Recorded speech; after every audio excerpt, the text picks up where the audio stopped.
Yo, daddy-o. Listen, there's no secret. Let's be honest. We all know the Z6iii, when you first get it, you rip it out the box, and you take it out to shoot some low light or whatever. It's got a little bit of grain. It's noisy in them shadows, okay? She's a little bit rough around the... She's a diamond in the rough. I used to think diamond in the rough means like it was a pretty perfect diamond amidst a big rough patch of things, but that's not what it means. It means it's a diamond that hasn't been chiseled out yet, okay? And I think that's what Nikon's got going on here. Anyway, we're gonna move past this because you're here to know about shadows, clean shadows. After those first images, you might be worried about the flicker, about the noise, about whatever, but don't discount it as a freaking great camera that's gonna capture you some banging shots. I switched over from Sony to this thing and I haven't looked back. I still have my Sonys, but they're pretty much just paperweights at this point because the image from the Z6iii, it makes me randy, baby. I think that was Austin Powers. What am I smoking? I'm gonna give you 4 sick, nasty little tips on how to keep your shadows nice and clean on this bad boy.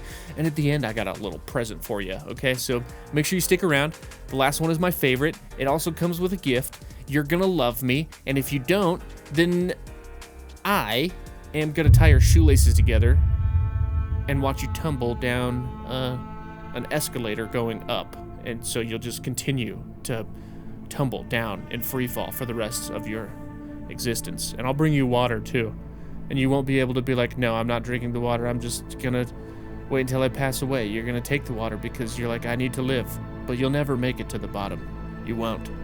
This has gone on long enough. I think I'm gonna move on with the video. Tip number 1. If you can, try to plan your shoots outside. The sensor is a big old light sucker. It just slurps it in like a black hole, okay? So when you shoot outside, generally you have a lot more light to work with, and you won't be dealing with those shadows quite as much. So I found that it works really good for weddings. If you have like an outdoor wedding, man, the footage just looks so good. I chucked a Pro Mist on my 24-120, which is not my favorite lens because it's just really clean and boring. But man, you throw a Pro Mist on it, you can get some banger shots for weddings and stuff. So if you can, like if you're writing shoots, try to write ones that take place outside. So you can't always shoot during the daytime. It's just not feasible. Sometimes you have to shoot inside. Sometimes you have to shoot at night. And when those things happen, make sure you add a light. That's tip number 2, okay?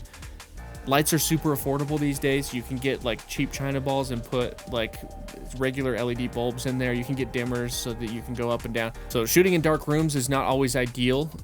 It gets easier. Once you add a light, then use your second native ISO at 6400 and you'll be set. Like as long as you add a little bit of light, or you can find a pocket somewhere in the room that has a little bit of light, then shooting at 6400 ISO and your maximum aperture, you should be good.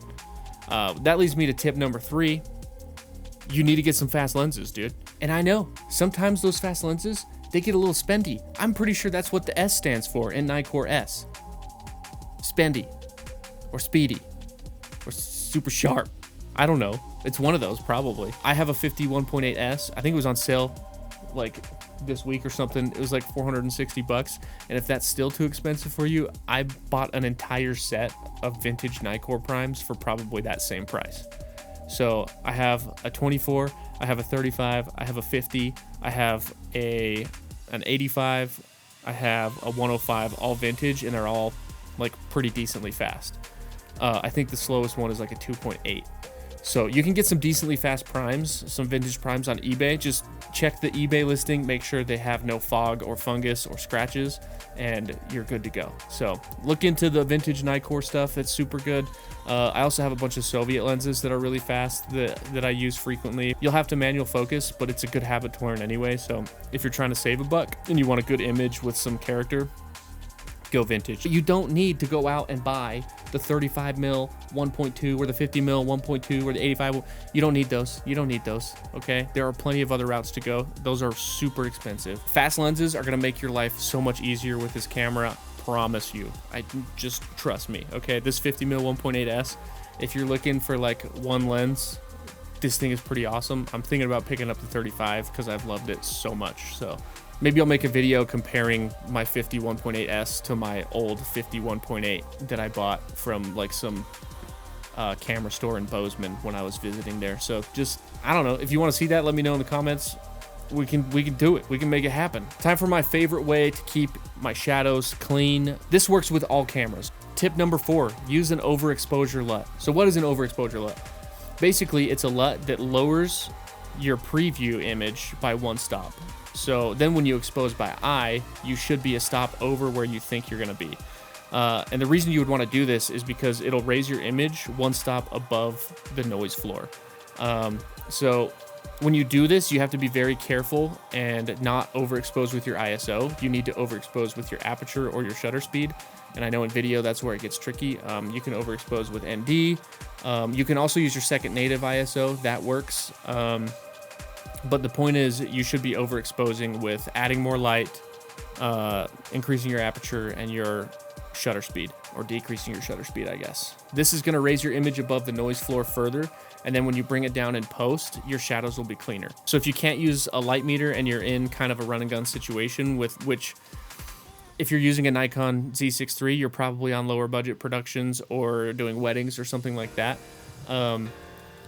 You're probably gonna be in a more run and gun situation. So I would recommend an overexposure LUT just to be sure that you have enough light to keep your shadows clean. I would just recommend being careful. Make sure you monitor your false colors on your monitor. You don't want to clip any highlights too bad, but I really haven't run into an issue with that. The highlight roll-off on the Z6 III is really nice, so I haven't really had to deal with that much. In this description, I'll include a link to go download my one-stop overexposure LUT, and you can load that into your monitor or whatever, and I use it for every shoot just to make sure I slightly overexpose so that I can bring it down to what I want it in post and keep my shadows nice and clean. I do that for pretty much every shoot if I'm not using a light meter, and it hasn't failed me yet. If exposing to the right sounds like something that would interest you, you can click on this video that I have on my channel, and it should help you kind of get a better idea on how to do it and the techniques that I use to make sure that I have enough light to keep them shadows nice and crispy, nice and creamy. I want it to feel like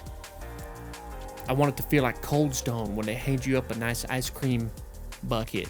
You know, you got all your topping, your cookie dough in there, all your 6,000 calories of creamy goodness. That's what I want your shadows to look like. We're talking Cold Stone creamy, you know? I don't even know what that means, but I think it's positive. So just take that how you will. If this helped you, please drop a subscription. I would appreciate it. It'd mean the world. Make sure you stay tuned to the channel because we got a Nikon ZR on the way, and we're gonna, oh man, I'm so excited. Oh, all the red colors, I'm sorry, I didn't mean to bonk you like that. It's gonna be sick. So leave a subscription if you're into Nikon filmmaking or just filmmaking in general. I do some of that stuff. I still don't, how many videos have I made? I still don't know how I want to outro things. I don't care, just go make cool stuff, man. Do it. Bye.